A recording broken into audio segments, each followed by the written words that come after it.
నేటి దైవ వాక్కు మత్తయి సువార్త 11వ అధ్యాయము 27వ వచనం. సమస్తమును నా తండ్రి చేత నాకు అప్పగింపబడి ఉన్నది. తండ్రిగాక ఎవడును కుమారుని ఎరగడు, కుమారుడుగాకను కుమారుడెవనికి ఆయనను బయలుపరచను ఉద్దేశించునో వాడుగాకను మరి ఎవడును తండ్రిని ఎరగడు. యేసు తాను మానవ రూపంలో ఉన్న దేవుడు. దేవునికి ఉన్న జ్ఞానం గురించి యేసు చెప్తున్నారు. యేసు ప్రభువును పూర్తిగా ఎరిగినది తండ్రి అయిన దేవుడు ఒక్కడే. ఆయన మార్గాలన్నీ, ఆయన స్వభావము, ఆయన లక్షణాలు పూర్తిగా తెలిసి ఉన్నది ఒక తండ్రికే. ఏ మనిషి కూడా యేసు ప్రభువును పూర్తిగా అర్థం చేసుకోలేదు.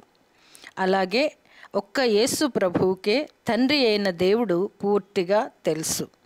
శాశ్వతుడైన దేవుడు ఆయనకు అనగా యేసుకు మాత్రమే పరిపూర్ణంగా తెలుసు.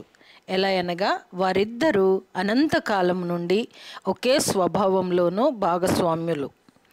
ఆ దేవదేవుణ్ణి మనుషులకు తెలియచేయగల వాడు యేసు ప్రభువు ఒక్కడే. తండ్రి గురించి కొంతవరకైన జ్ఞానాన్ని సంపాదించుకోగలిగేది యేసు ప్రభువు ద్వారా మాత్రమే.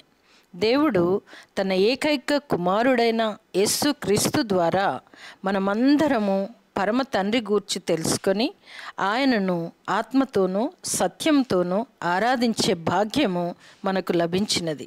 కనుక కుమారుడైన యేసుక్రీస్తు సంపూర్ణ దైవ కుమారుడై ఉండి సంపూర్ణ మానవ కుమారుడుగా మనకు తండ్రి తనకు అప్పగించిన సమస్తమును మనకు వెల్లడి చేసి ఉన్నారు. కనుక కుమారుడైన యేసుక్రీస్తు ఉపదేశము విని అంగీకరించి తండ్రి నుండి వచ్చు దైవ దీవెనలు పొందుకొందుముగాక. ఆమెన్.